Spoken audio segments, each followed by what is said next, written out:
Namaste, friends. This time I was thinking of sharing another thought which I have in my mind, which is very much relevant for current times. It's about parenting in India. Why exactly am I saying parenting in India and not just parenting?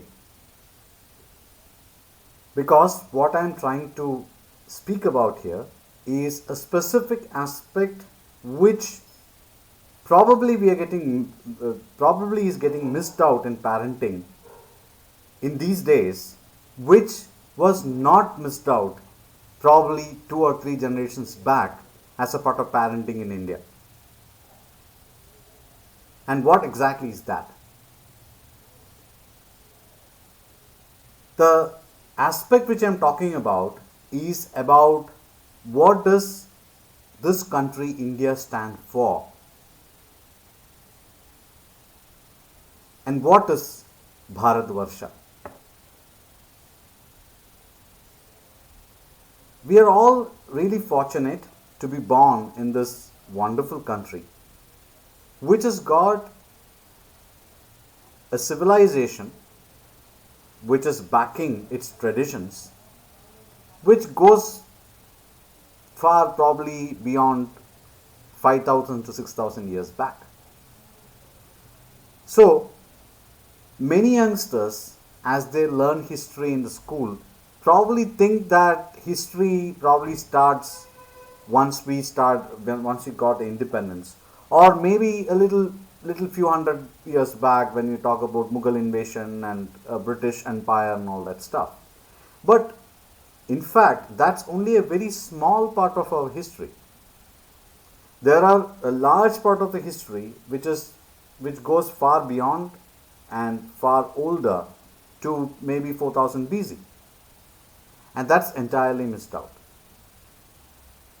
Now, it is important for us to talk about that to current youngsters because there's enormous amount of knowledge and wisdom in various fields.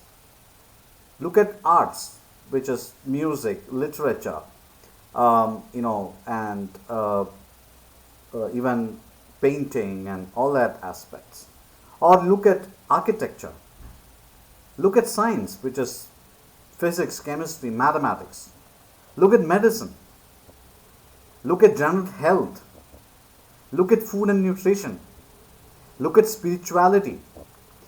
You look at any of these domains, the amount of contribution which has been done by our forefathers and our civilization is enormous.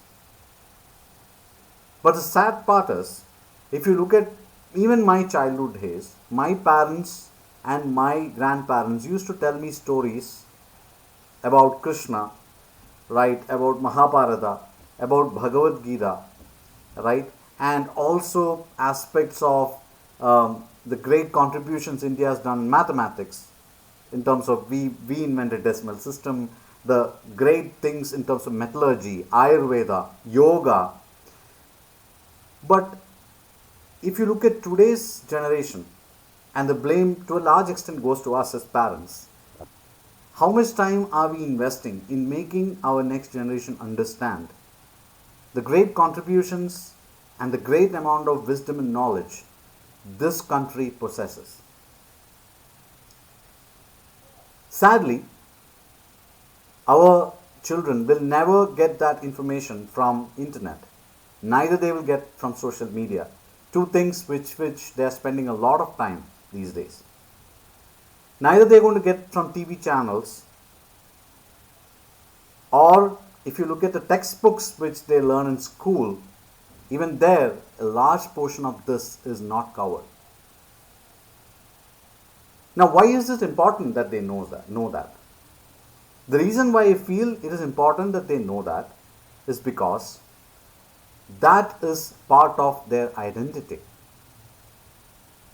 And identity is important because lot of perspectives, lot of thought processes which comes within you has a backing or a foundation which is to do with your identity.